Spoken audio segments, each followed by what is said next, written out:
লিসানি ইয়াফকাহু কাওলি রব্বি জিদনি ইলমা। বিসমিল্লাহির রহমানির রহিম। শরীয়তুন নেসা মডেল মাদ্রাসা কর্তৃক আয়োজিত আজকের এই অভিভাবক সমাবেশের সম্মানিত অভিভাবকবৃন্দ, আজকের অনুষ্ঠানের প্রধান অতিথি, আজকের অনুষ্ঠানের প্রধান মেহমান, আমার শ্রদ্ধাভাজন শিক্ষকবৃন্দ, এখানে উপস্থিত ছাত্রদের গার্ডিয়ানবৃন্দ, আমার এলাকার মুরব্বিয়ান একরাম। আসলে অনেক সময় আমাদের ধৈর্যচ্যুতি ঘটে, লম্বা কোনো সময় জায়গায় যে আমরা বসে থাকি। এখানে অনেকক্ষণ আপনারা বসে আছেন, এই কারণে অনেকেরও ধৈর্যচ্যুতি ঘটতেছে, যার কারণে আসলে কথাবার্তা এমনি একটু হইতেছে, এটা আমরা স্বাভাবিকভাবে বুঝি। আমরা আসলে 2011 সাল থেকে মাদ্রাসার প্রতিষ্ঠা শুরু করি। আসলে আকস্মিকভাবে এটা মাদ্রাসার প্রতিষ্ঠাতা হয়। ঠিক এই জায়গায় দাঁড়াই আমরা মাদ্রাসার হঠাৎ করে বিকেলবেলা আসরের পরে মাদ্রাসার কার্যক্রমটা শুরু করি। আমাদের রতন কাকা, আমাদের ইসলাম ভাইয়ের ছেলে অ্যাডভোকেট রতন চৌধুরী, উনি হঠাৎ কথাটা এখানে বলে, আমাদের এই যেখানে কাছারিঘরটা ছিল এখানে উনি কথাটা বলে যে শাকিল, তোমরা একটা মাদ্রাসা করতে পারো, এখানে একটা লম্বা গ্যাপ আছে। আসলে রতন কাকার কথার প্রাঙ্গিকে তখন আমি হুজুরে বললাম যে হুজুর, আপনি কার্যক্রম শুরু করেন, আমাদের গাছ টাছ কাটি বেঞ্চ টেঞ্চ বানাই, ইনশাল্লাহ শুরু করেন। তো 2011 থেকে আজকে 2025 এ পর্যন্ত আলহামদুলিল্লাহ আল্লাহ পাক আমাদের কানে দাঁড় করাইছেন এবং খুব ভালো অবস্থায় ইনশাল্লাহ আলহামদুলিল্লাহ অন্যান্য প্রতিষ্ঠানের তুলনায় খুব ভালোভাবে দাঁড় করাইছেন। কিছু কিছু বিষয় আসলে ধরেন মাদ্রাসার যে বিষয়গুলো আসলে মুসলমানের জান মাল সন্তান, এই তিনটা বিষয় হচ্ছে মাদ্রাসা আসলে। তো এখন আপনাদের যদি সন্তান না দিতেন বা না হইতো আমাদের এলাকাতে, তাহলে আমাদের মাদ্রাসা হয়তো গড়া সম্ভব হইতো না। আপনাদের সহযোগিতার কারণে ইনশাল্লাহ আল্লাহর রহমতে আমরা এই পর্যন্ত আসতে পারছি। আসলে প্রতি ব্যবস্থা সবসময় থাকবেই, আপনার সমস্যা সবসময় থাকবে, যেটার ভিত্তিতে সমাধান আমাদেরকে করতে হইব। ইনশাআল্লাহ চেষ্টা করতেছি আলহামদুলিল্লাহ সমাধানে যাওয়ার জন্য। ধরেন আপনার এখানে যে কাছারিঘর ছিল, এখানে 5টা ক্লাস হইতো একসাথে, বড় রুমে 3টা হইতো, বাইরে হইতো, সার্ভার হইতো, সব মিলে একটা হজবড় অবস্থা হইতো। আপনাদের সবসময় এলাকা যারা আগে অতীতের গার্ডিয়ানরা ছিলেন, সবার একটা কথা ছিল যে আপনারা একটা ভবনের ব্যবস্থা করেন। তা আমরা আসলে ধরেন চেষ্টা করতেছিলাম, দোয়া করতেছিলাম, যে আপনারাও দোয়া করছেন, আমরাও চেষ্টা করতেছিলাম যে আল্লাহ আপনি সহজ করে দেন যে কাজটা কিভাবে করানো যায়। 2025-এর এবারে আমি আমার পারিবারিকভাবে চেষ্টা করতেছিলাম যে আল্লাহ কোনোভাবে একটা রাস্তা যেন বের করে দেয়। তো ঠিক রাস্তাটা বের হয়েছে এরকম, আমি আমার চাচাদের সাথে আলাপ করছি, আমার ছোটো চাচা এবং আমার ধরেন 4 নম্বর চাচা, উনির নাম হচ্ছে সবুজ চৌধুরী, আর আমার ছোটো চাচা রহিম চৌধুরী। এই তো ওনারা আসলে হঠাৎ করে জানুয়ারি মাসের আমার ছোটো ভাইয়ের বিয়ের সময় যখন বাড়িতে আসছে, তখন আমাদের এখানে একটা অভিভাবক সমাবেশ ঘটে।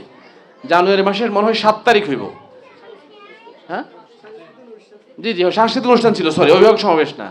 তো আমরা প্রোগ্রামটা এখানেই করি, মাদ্রাসার বাইরে বাউন্ডারিতে একই জায়গাতে প্রোগ্রামটা করি। তখন অটোমেটিক আল্লাহ ওনাদের মুখ থেকে আসলে বাইর করে দিয়েছেন যে আমার ওই চাচা 4 নম্বর চাচা, উনি 10 লাখ টাকা দিবে, আর ছোটো চাচা 10 লাখ টাকা দিবে। আল্লাহ পাক ব্যবস্থা করে দিয়েছে আলহামদুলিল্লাহ। আমি কি করলাম, এই টাকা দিয়ে ইনশাল্লাহ উনি যখন ঘোষণা দিয়েছে যে টাকা দিবে, তা আমি আসলে শুরু করে দিচ্ছি। আমার আসলে কোনো জিনিস হয়েছে কি, যদি আমার মাথায় না ঢুকে আমি আজ পর্যন্ত কোনো কাজ করতে পারি না, আর যদি ঢুকে গেছে তাহলে এটা শেষ করা পর্যন্ত আমি বাইরে হই না ইনশাল্লাহ। এটা আমার অভ্যাস ছোটোকাল থেকে। যদি আপনি হাজারো চেষ্টা করেন আমাদের কোনো কাজ করতে পারতেন না, যদি আমার মাথায় না ঢুকে। আর যদি মাথায় ঢুকে গেছে, এখানে আমি যেভাবে ইনশাল্লাহ চেষ্টা করি করার জন্য। তো আলহামদুলিল্লাহ তখন আল্লাহ পাক আসলে মালের ব্যবস্থা, আপনাকে একটা কথা বলি আর কি। যেমন এখানে যে রডটা আমি প্রথম ব্যবহার করি, এই রডটা আল্লাহ পাক ধরেন আরও 1 থেকে 1.5 বছর আগে কোথায় রাখছে, নন্দনপুর আমার ফুফুর বাড়িতে। আমার ফুফাতো ভাই বাড়িতে বিল্ডিং করবেন, উনি বাড়িতে আনি 5 টন 75 কেজি রড ফালাই রাখছে, বিল্ডিংয়ে কাজ করতেছে না, উনি অসুস্থ হয়ে গেছেন। হুট করে উনি বললেন কি যে শাকিল, উনি অন্য লোক দেখাইছে ওখানে যে মাদ্রাসার আমার কিছু রড আছে, তুমি একটু বিক্রি করাই দিও। ঠিক আমাদেরও তখন এই মাদ্রাসার কাজের কথা শুরু হইতেছে। তখন আমি কি চিন্তা করলাম যে যদি আমি ওনার কাছ থেকে রডটা কিনি, তাহলে হয়তো অনেকটা কিছু কম দামে কিনতে পারবো, কারণ উনি রডটা আগে কিনছে। ঠিক আমি আলহামদুলিল্লাহ ওনার বাড়িতে গেলাম, যাই দেখি যে আসলে রডটা আছে মোটামুটি একটু জাংটাং পড়ছে আর কি, ঘরের ভিতরে মালটা রাখছে। তা আমি ওনার সাথে কথা বলি, রডটা দাম করি 5 টন 75 কেজি মাল নিয়ে আসি ওনার সাথে। ওনারা বলছি যে ভাই আপনারা এই অল্প সময়ের ভিতরে টাকাটা পরিশোধ করে দিব। এই তো চিন্তা করেন আল্লাহ পাক ব্যবস্থা করে রাখছে কোথায়, রডের ব্যবস্থা। ওখান থেকে এখানে নিয়ে আইসি আলহামদুলিল্লাহ, ইনশাল্লাহ সবগুলো কাজ শুরু করছি। শুরু করতে করতে ধরেন আলহামদুলিল্লাহ এখন পর্যন্ত ধরেন আমাদের প্রায় 31,67,806 টাকা এখন পর্যন্ত আমরা খরচ করছি। আজকের এখন পর্যন্ত আমরা 31,67,806 টাকা এই দুইটা এই পুরো সাথে খরচ হয়েছে আমাদের। এর ভিতরে আমাদের আমরা এর হিসাব পর্যন্ত 28,67,000 টাকা আমরা কালেকশন পাইছি, মানে তাও আমাদের পরিবার থেকে।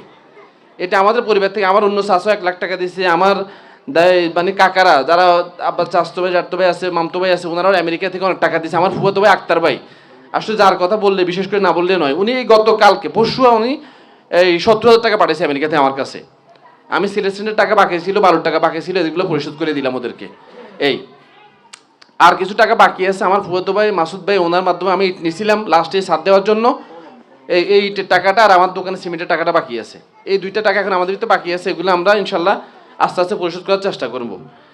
আর যে কাজগুলো আসলে বাকি আছে এখনো, ধরেন এখানে অনেক টাকার কাজ বাকি আছে, এখন আমাদের 20,000 ইট দরকার। দোনো ফ্লোরে গাঁথনি করার জন্য 20,000 ইট দরকার, সিমেন্ট দরকার, বালু দরকার, মিস্ত্রি খরচ দরকার। আমি মিস্ত্রি খরচের টাকাটা চিন্তা করতেছি, ইট বালুর কথা আমি চিন্তা করতেছি না। ইট বালু আমি ইনশাল্লাহ বাকিটা কি ব্যবস্থা করে নিতে পারবো। আমার চাচাদের কত হয়েছে যে আমি এখন পর্যন্ত যে 3 লাখ টাকা দেনা আছি, ওনার কত হয়েছে যে তুমি এই টাকা দেওয়া শেষ করা পর্যন্ত কাজ ধরিও না। আমার চিন্তা হয়েছে না, এই টাকাও দেনা থাকবো, আমি কাজও ধরি ফেলামো, তাহলে আমার দুটোটা ইনশাল্লাহ আস্তে আস্তে কাভার হয়ে যাবো। শুরু না করলে শেষ করা যাইতো না, এটা যে কোনোভাবে হোক। আমি একটা কথা বলি আপনাদের, যেমন আমরা এখানে আজকে যারা আছি, চিন্তা করেন যদি আমরা এখানে 1-150 লোক থাকি, আমি আর আপনি যদি মনে মনে নিয়ত করি যে শিক্ষকরা আমরা যারা আছি যে আমরা 1 ব্যাগ সিমেন্ট দিব, কয় ব্যাগ? 1 ব্যাগ। কত দাম? 520 টাকা বা 500 টাকা ধরেন। এই অ্যাবিলিটি আমাদের সবার আছে না? 500 টাকা দেওয়ার মতো আসেনি সবার অ্যাবিলিটি? আছে। আপনি যদি এখন নিয়ত করেন যে না বাকি কাজের জন্য আমি 1 ব্যাগ সিমেন্ট দিব, তাহলে এখানে ধরেন আমরা যারা আছি 1 থেকে 150 ব্যাগ সিমেন্ট উঠানো কোনো বিষয় না। একদিন হুজুর জুমার সময় এখানে যখন শুক্রবারে বয়ান করতেছিলেন, তখন আমি মসজিদের এই পিছনে বসা ছিলাম।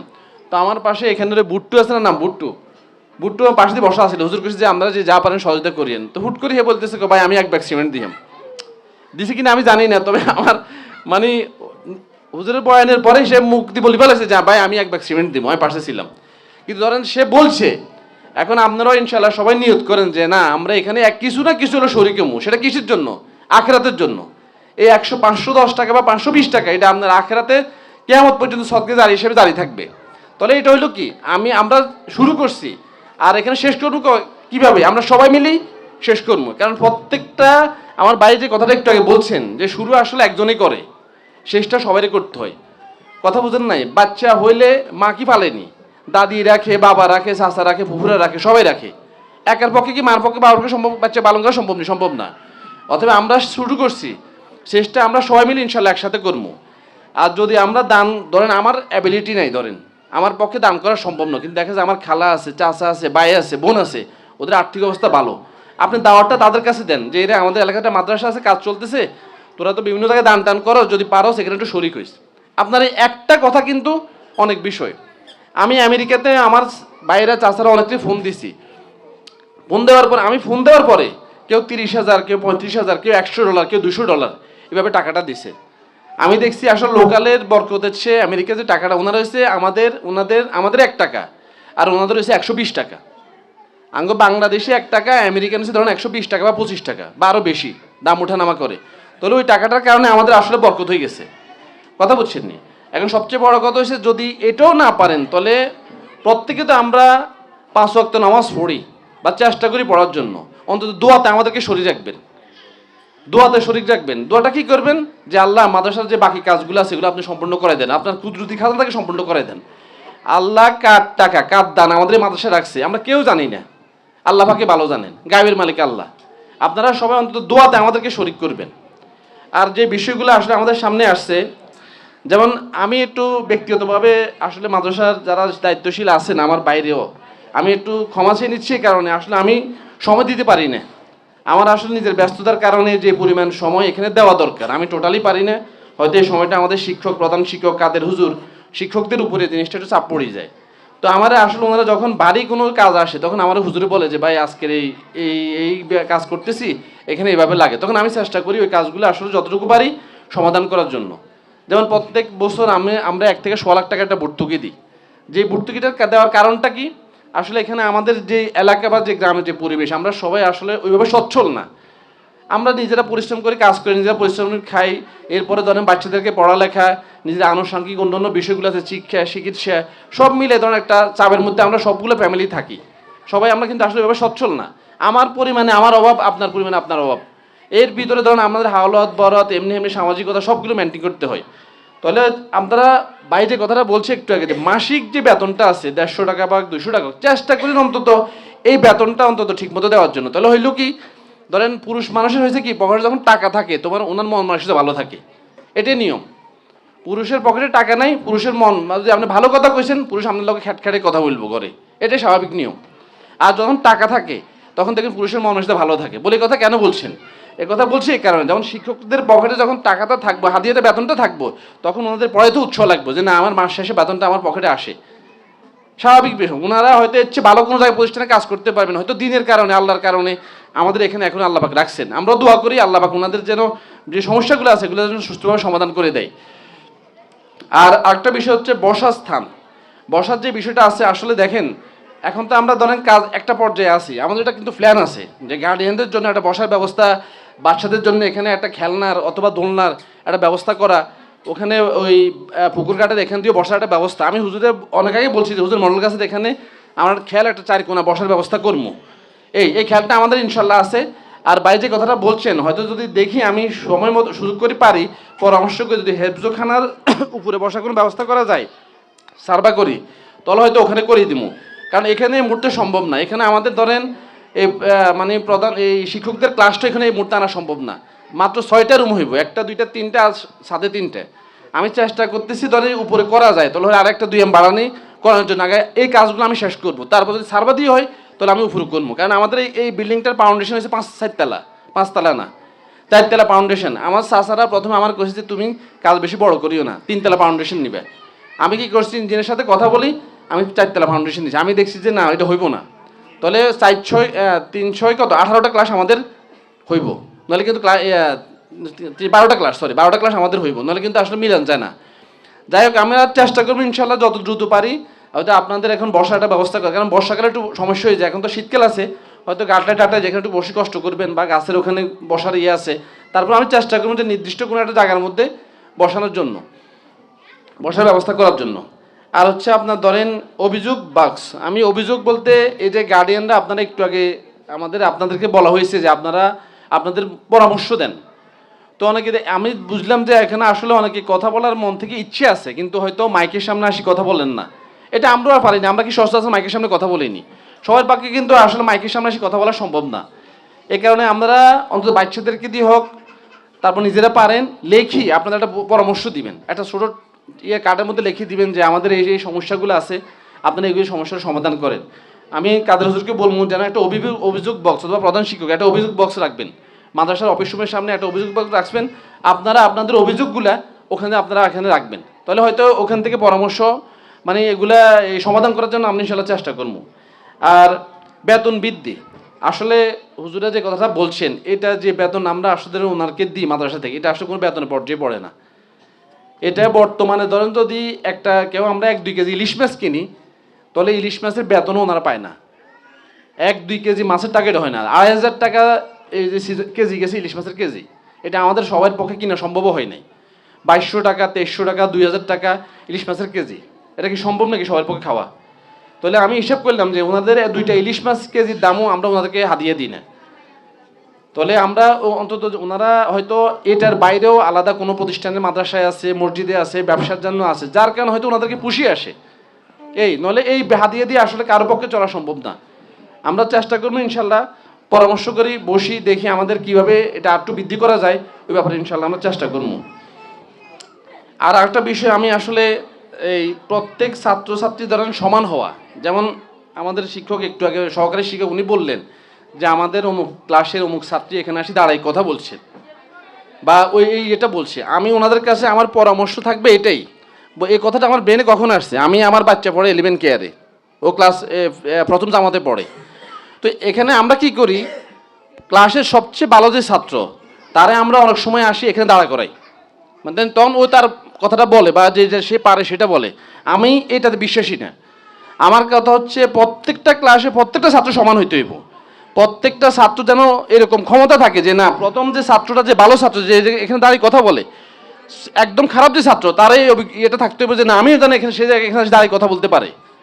আমার শিক্ষকদের কাছে পরামর্শ থাকবে যে না প্রত্যেকটা ছাত্রের সমান যেন থাকে, মেধাও সবার কম বেশ থাকতে পারে, এটা কোনো বিষয় না, মেধা কারো কম থাকবে, কারো বেশ থাকবে। যেমন আসমাউল হোসনা নামগুলো পড়ছে, ওর পক্ষে কি 100টা 99টা নাম পড়া সম্ভব হয়েছে নি?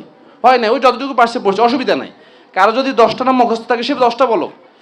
এই কারণে তার মানে সাহসটা সবাই সমান থাকতে হইব, তাহলে ধরেন পড়ালেখার মানের ব্যাপারে যে জিনিসটা সমান হইব, এই ব্যাপারটা শিক্ষকরা একটু সমান মানে খেয়াল করবেন। আর আরেকটা বিষয় হচ্ছে, একটা সময় যখন আমরা এখানে শীতকালে এখানে পিটি করতোর মধ্যে তখন যেমন সালামের যে বিষয়টা, আমি শিক্ষকদের কাছে বিশেষভাবে একটা পরামর্শ রাখিয়াম, যখন আপনারা ক্লাসে ঢুকবেন আপনারা আগে সালাম দিবেন, আসসালামু আলাইকুম বলি আপনারা আগে সালাম দিবেন। কারণ অনেক বাচ্চারা আমি দেখছি সালামের মধ্যে একটু ব্যস্কম আছে, না অনিয়ম আছে, প্লাস একটু ব্যস্কমও আছে, ভুলের একটু ইয়ে আছে। এই ব্যাপারটা আপনারা খেয়াল করবেন। প্রত্যেকটা ছাত্রদের যে টুকিটাকি যে আদব কায়দাগুলো আছে, আমি হুজুরে বলবো যে সপ্তাহে অন্তত একটা ক্লাস রাখবেন এরকম মসজিদে, সব ছাত্র একসাথে বসি ওই দিন ওই ক্লাসে ধরেন কারো এই যে হাতের নখ কাটা, চুল কাটা বা আপনার এই যে বিষয়গুলো আছে পরিষ্কারের বিষয়গুলো, জামা কাপড়ের বিষয়গুলো, অন্য যে বিষয়গুলো, এই বিষয়গুলো আপনারা চর্চাতে রাখবেন। সপ্তাহে একদিন অন্তত এই কাজটা করবেন, 1 ঘন্টা হোক 2 ঘন্টা হোক, ঐচ্ছিক বিষয় হিসেবে মসজিদে সব ছাত্ররা আনবেন, আনি এই বিষয়গুলো অন্তত খেয়াল করে দিবেন যে না আজকে কার জামা ময়লা ছিল, কার হাতের নখ বড় ছিল, কার চুল বড়, কার টুপি অসুন্দর। এই বিষয়গুলো প্রত্যেকটা শিক্ষক অন্তত সপ্তাহে একদিন একটা সময় দিবেন, দিয়ে এটা খেয়াল রাখবেন। আর হচ্ছে আপনার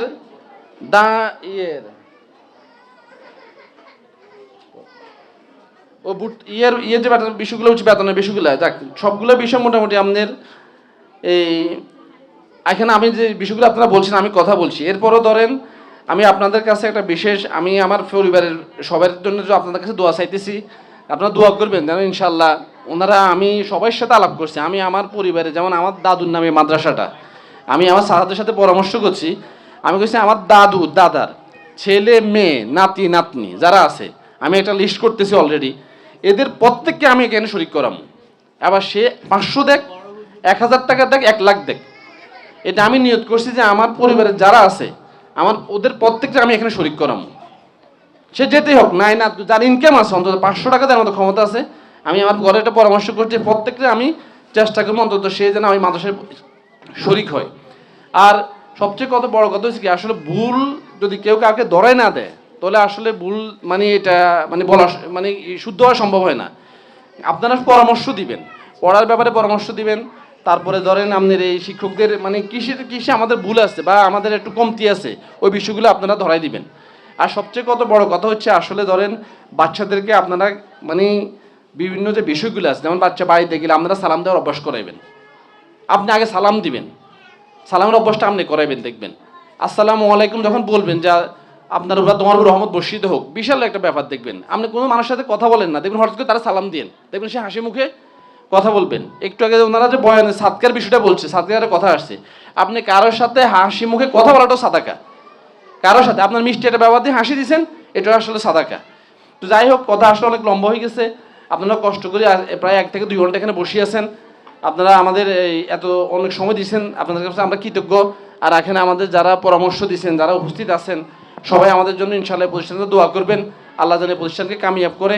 আমাদের একটা হেফসখানাও আছে, ওখানে হেফসে যারা পড়াবেন অন্তত ওখানকেও ছাত্রদেরকে ওখানের জন্য আসলে ছাত্র যে যারা হেফসে নিয়ত করছেন মা বাবারা পড়াইবেন, তাহলে ওখানেও ছাত্রদেরকে ভর্তি ব্যবস্থা করাই দিবেন। আর আগামী যে এখন থেকে আমাদের আসলে ভর্তি শুরু হয়ে গেছে, আমাদের ভর্তিটা অলরেডি এখন থেকে শুরু হয়ে গেছে। এখন আমাদের এলাকাতে যে ছাত্রগুলো আছে অথবা দূরে যারা যে ছাত্রগুলো আছে, মানুষ আসলে কি শুনেন ভর্তি, আমি আগেও বলছি যে আমরা এই প্রতিষ্ঠান যদি কখনো লাভও যায়, আমরা এখান থেকে 1 পয়সা এখান থেকে আমরা নিব না, কোনো কারণে আমরা নিব না। আমরা কারোর লোভ দেখাই না, লোভ দেখাই ধরুন আপনাদের বাচ্চারা ভর্তি করামো বা করবো, এরকম নিয়ে কোনো আমাদের নিয়ত নাই। আপনারা তো নিজ থেকে যার বাচ্চা আছে বা আত্মীয় স্বজনের বাচ্চা আছে আপনারা এখানে ভর্তি করবে এই চেষ্টা করবেন, আমরা আমাদের সর্বোচ্চটা দেওয়ার চেষ্টা করবো ইনশাল্লাহ। আর আপনারাও আমাদের সন্তানদেরকে আমাদেরকে সহযোগিতা করবেন। তো সবাই ভালো থাকেন, সুস্থ থাকেন। আসসালামু আলাইকুম রহমতুল্লাহি ওয়া বারাকাতুহু।